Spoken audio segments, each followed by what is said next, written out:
Why is ET here? This is chapter 20 from my manuscript, and if you're new to the channel, and a few people are, you have stepped into the deep end of the pool. I'm about halfway through sharing the manuscript I finished in February, in which I recount my experiences with various things, ET, Sasquatch, so forth, through the lens of the writings of the Baha'i Faith, which for a lot of people that's a second unknown. And of course, as my life unfolded through all of this, that was an unknown too, just as yours is. We think we know what tomorrow might be, but we really don't. So if this doesn't make any sense to you, what I'm going to say, go back and take a look at some of the older episodes, and you'll get the gist of what's going on here, I think. So I'm going to dive into an article I wrote, Why Has an ET Left Already? This was the first article that MUFON published in their journal of mine. So here we go. While 2022 was getting busy, in February 2022, MUFON published my article, Why Has an ET Left Already? This was derived from the white paper article I had written to answer their question, why is ET here? Additional articles were also published that year of 2022, and I will discuss them in the order they were published. It usually took a few weeks to recognize a useful idea, and then it would take a week or two to put that idea down on paper in an entertaining way, proofread and edit it several times, and then get it sent off to MUFON. It now seems logical to give each article its own chapter and discussion, because I didn't keep notes on what encounters were occurring here on the farm as I wrote this or that article.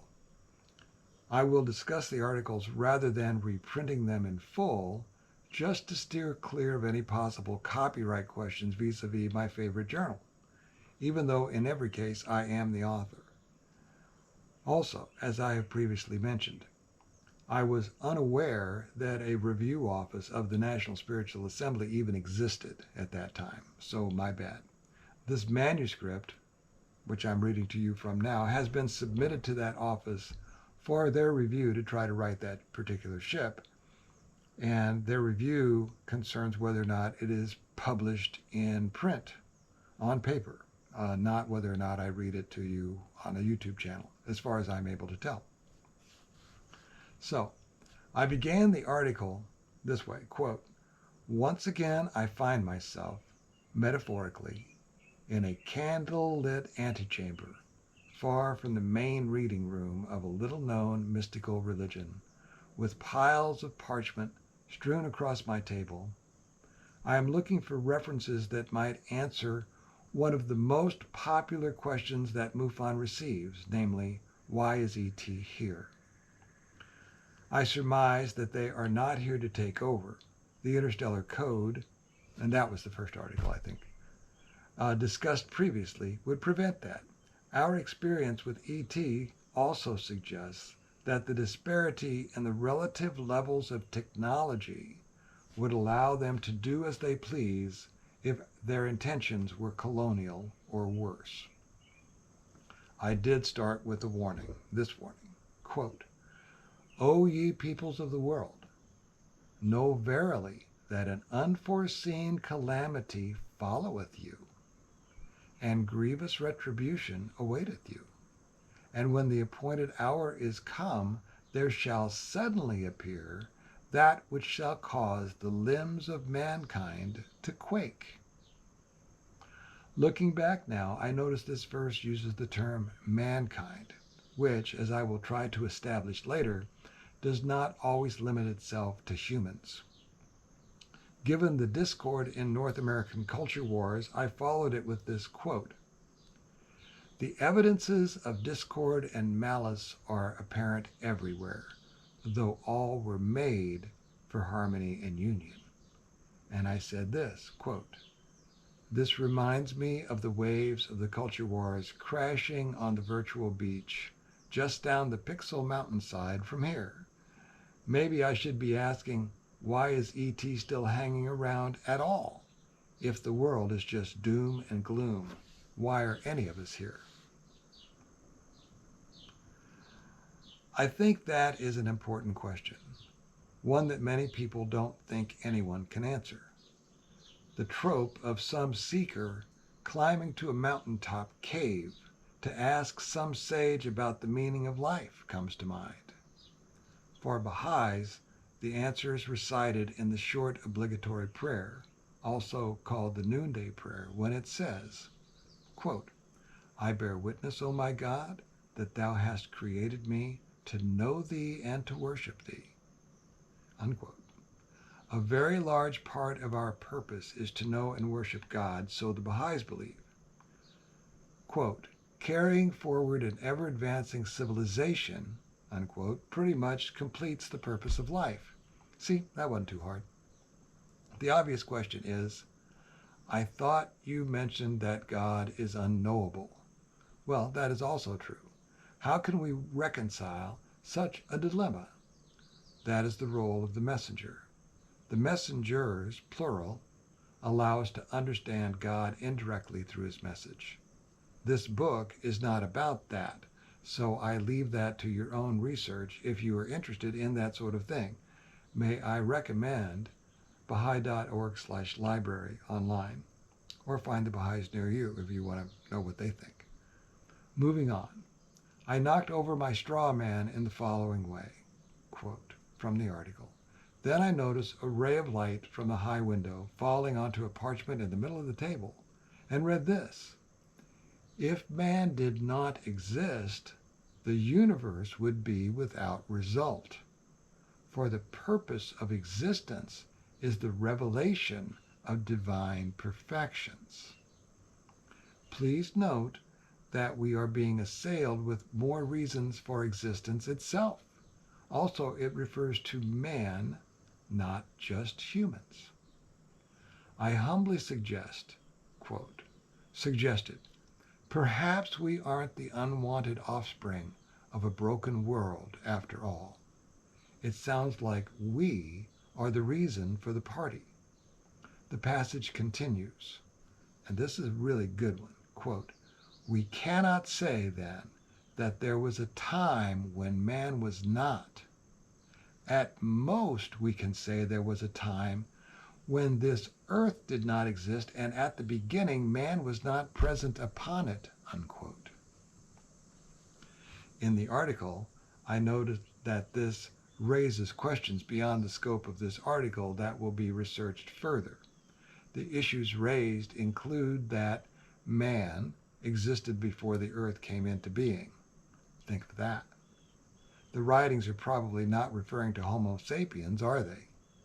Modern science has a timeline that would preclude that, does it not?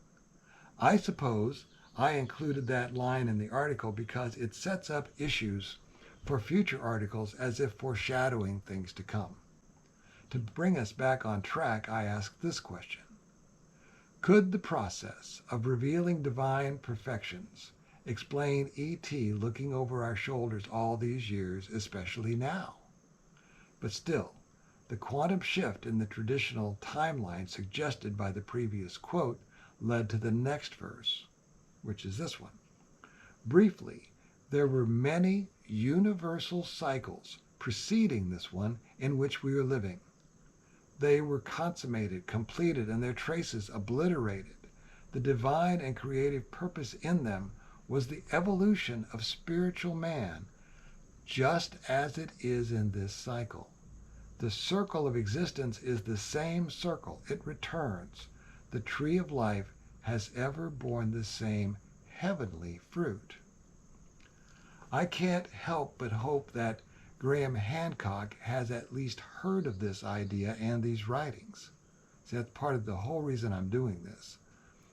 I enjoy several YouTube channels dealing with alternative timelines for human civilization, but I have, as of this writing, yet to hear any of them mention these writings in any of their work.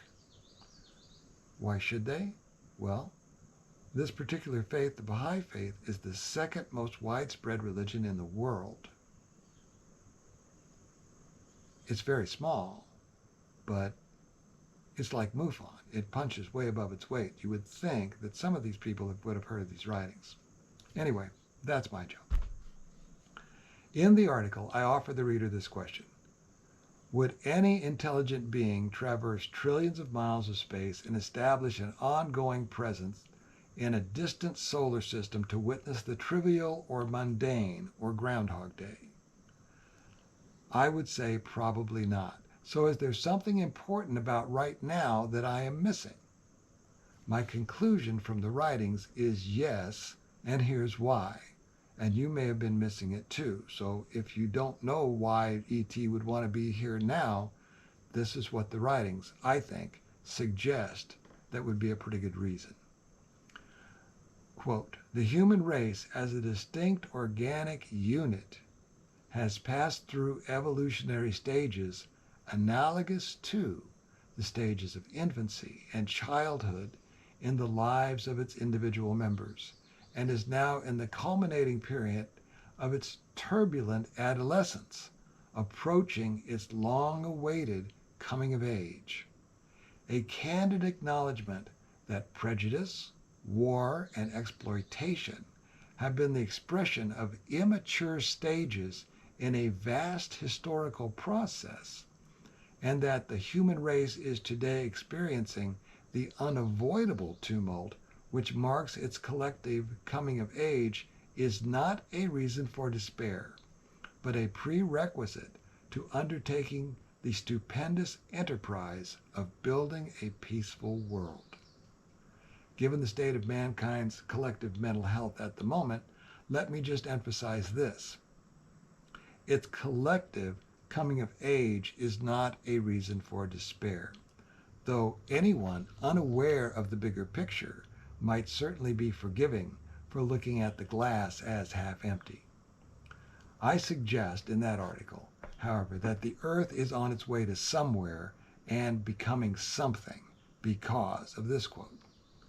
Whatever suffering and turmoil the years immediately ahead may hold, however dark the immediate circumstances, humanity can confront this supreme trial with confidence in its ultimate outcome.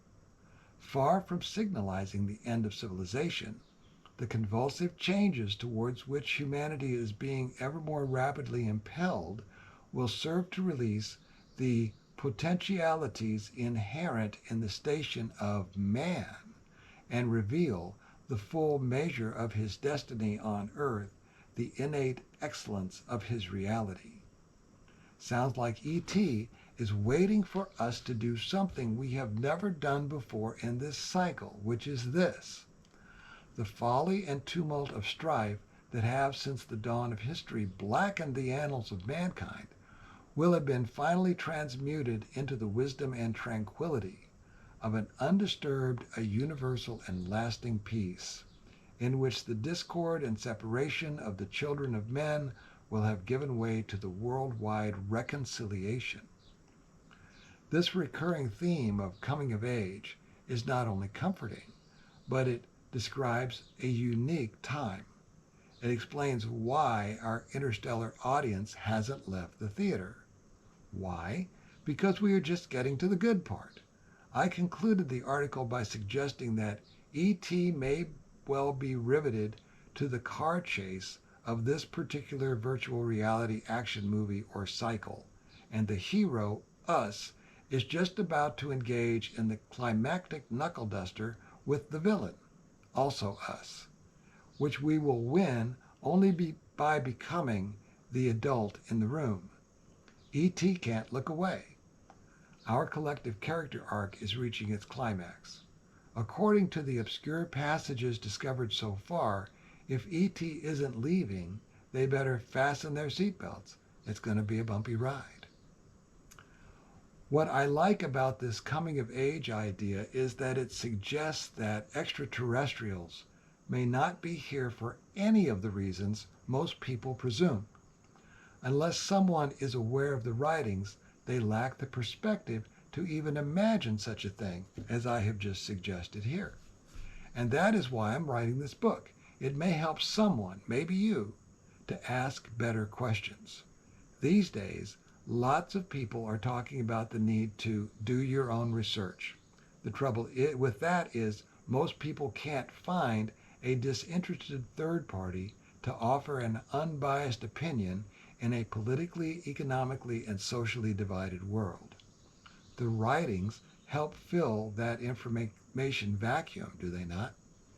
Or did you already know all the stuff you just read in this chapter, or that I just read to you? You are still completely free to decide if it makes sense to you or not, and whether it does or not, I hope you are at least comforted by knowing at least one very small but very organized and very diverse group of humans believes all is not lost. And that's the end of chapter 20. And I think we'll leave it there. I'll probably do chapter 21 next time, unless something else odd happens around the farm first. So thanks for being here. I'll see you next time. Bye.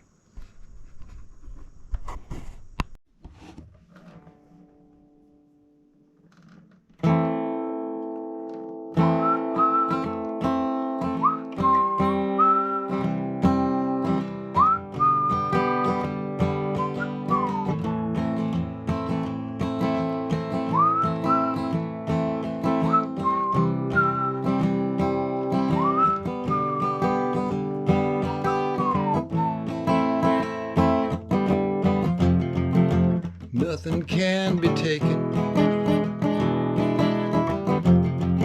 to keep your heart from breaking.